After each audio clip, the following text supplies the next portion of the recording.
Que la bénédiction de Dieu le Père, de Dieu le Fils et de Dieu le Saint-Esprit soit avec vous et avec toute votre famille en ce moment précis. Je vous accueille dans cet espace sacré de prière et de communion où nous cherchons ensemble la face de notre Créateur. Imaginez maintenant un manteau de paix céleste qui descend doucement sur vos épaules, vous enveloppant d'une chaleur rassurante et protectrice. Comme un sceau royal, la présence de Dieu marque votre maison et votre vie, signalant aux ténèbres que vous appartenez à la lumière divine. Nous sommes réunis non pas par hasard, mais par une convocation divine pour intercéder pour nos foyers, nos enfants et notre paix intérieure. Que chaque inquiétude qui pèse sur votre cœur soit maintenant déposée au pied de la croix, car nous entrons dans le Saint des Saints. Respirez profondément et sentez l'atmosphère changer autour de vous, car là où est l'Esprit du Seigneur, là est la liberté. Nous nous levons maintenant avec autorité spirituelle pour proclamer la Seigneurie de Jésus-Christ sur chaque aspect de votre vie familiale. Au nom puissant de Jésus, nous brisons toute chaîne de discorde qui tente d'étouffer l'amour dans votre foyer. Nous déclarons que tout esprit de division, de colère et de malentendu est maintenant réduit au silence par la puissance du sang de l'agneau. Nous ordonnons à toute malédiction générationnelle, à toute parole négative prononcée contre vos enfants ou votre mariage, de perdre son pouvoir immédiatement. Nous annulons les plans de l'ennemi visant à voler, tuer et détruire ce que Dieu a uni.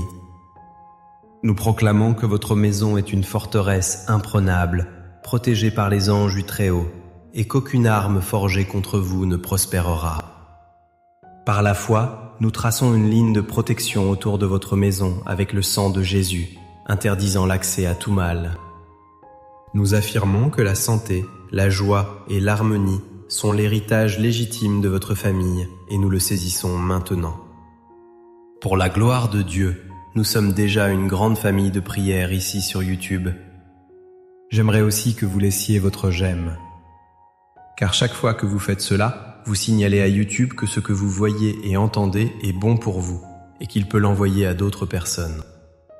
C'est pourquoi il est très important de laisser votre j'aime. Et si vous n'êtes pas encore abonné, le mot s'abonner se trouve ci-dessous. Ouvrons maintenant nos cœurs pour méditer sur l'amour inconditionnel de notre Père Céleste à travers l'image puissante du Fils prodigue. Il y a dans l'évangile de Luc, au chapitre 15, une histoire qui résonne à travers les siècles et touche particulièrement nos cœurs de parents et d'enfants. C'est l'histoire d'un départ douloureux, d'une rupture qui semblait définitive et d'un vide immense laissé dans la maison du Père. Imaginez la douleur de ce père voyant son fils s'éloigner vers un pays lointain, emportant avec lui une partie de l'héritage et une partie du cœur de son père. Combien de fois ce père a-t-il scruté l'horizon, espérant apercevoir une silhouette familière sur le chemin du retour?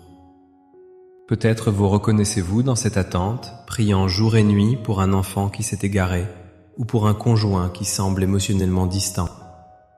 Le fils, après avoir tout gaspillé et connu la famine et le désespoir, se souvient de la bonté de la maison paternelle.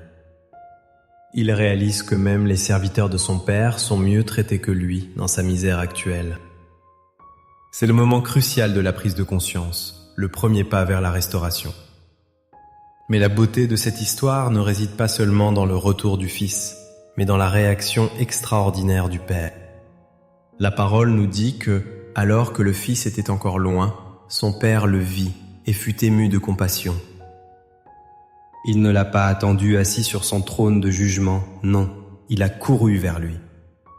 Imaginez ce père respectable courant, oubliant sa dignité, poussé par un amour qui ne connaît aucune barrière. Il se jeta à son cou et l'embrassa, avant même que le fils n'ait pu prononcer sa confession préparée. Il n'y a eu ni reproche, ni condition, ni période d'essai, seulement la joie pure des retrouvailles et la restauration immédiate de sa dignité de fils.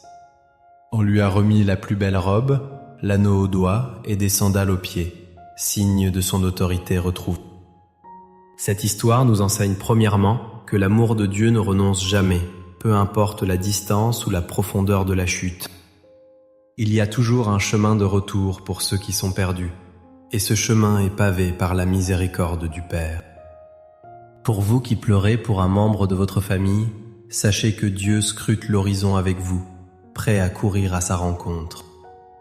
Deuxièmement, nous apprenons que la véritable restauration familiale passe par le pardon radical et la grâce imméritée. Le Père n'a pas exigé de remboursement, il a offert une célébration. Dans nos familles, sommes-nous prêts à courir vers ceux qui nous ont blessés avec des bras ouverts plutôt qu'avec un doigt accusateur ? La guérison de votre foyer commence peut-être par votre décision de pardonner comme ce Père a pardonné. Enfin, cette parabole nous rappelle que notre identité ne dépend pas de nos erreurs passées, mais de l'amour de celui à qui nous appartenons. Votre famille est précieuse aux yeux de Dieu, et il désire ardemment restaurer ce qui a été brisé. Laissez ces vérités pénétrer votre esprit, alors que nous nous tournons vers les promesses éternelles des Saintes Écritures. Si le psaume 23 nous assure que le Seigneur est notre berger et qu'il pourvoit à tous nos besoins, le psaume 91 est notre garantie de sécurité absolue.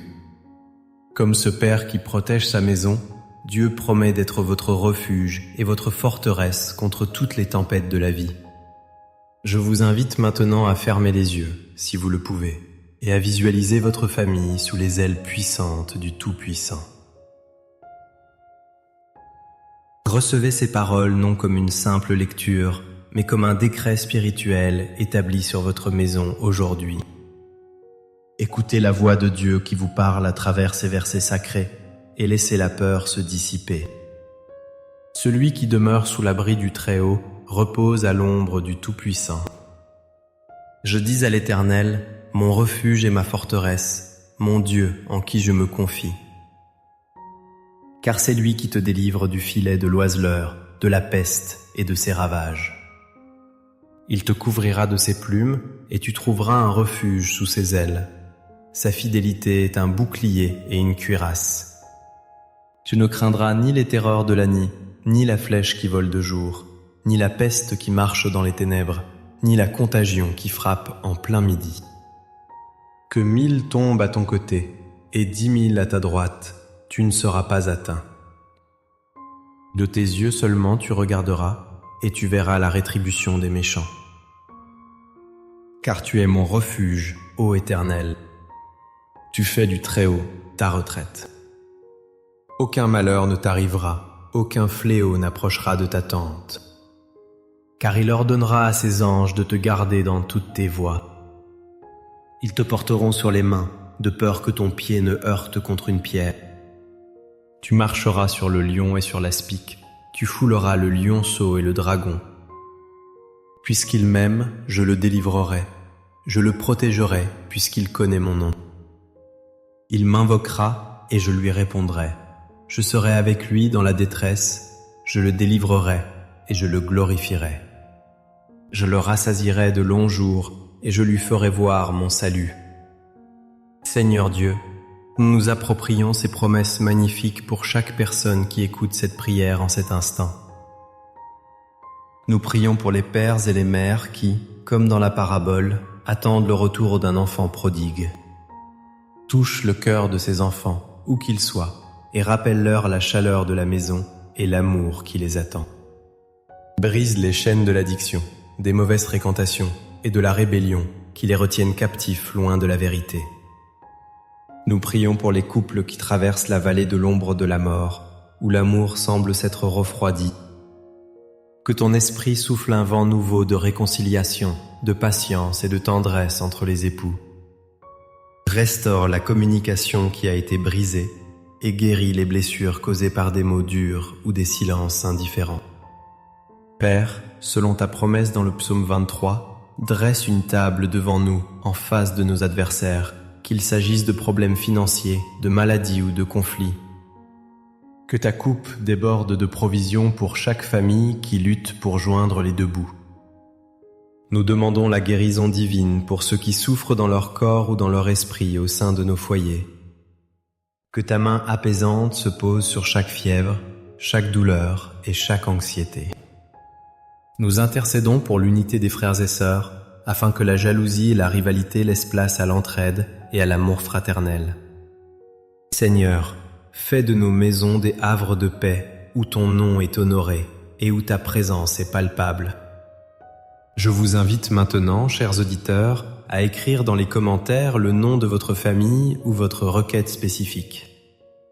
Nous croyons que Dieu lit chaque nom et qu'il agit puissamment en réponse à notre foi collective.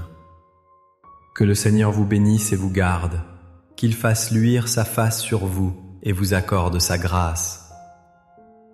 Que l'Éternel tourne sa face vers vous et vous donne la paix, cette paix qui surpasse toute intelligence.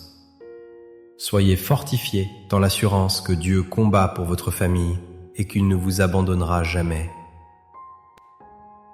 Marchez dans la certitude de la victoire, couverts par le sang de Jésus et guidés par le Saint-Esprit. Au nom du Père, du Fils et du Saint-Esprit. Amen.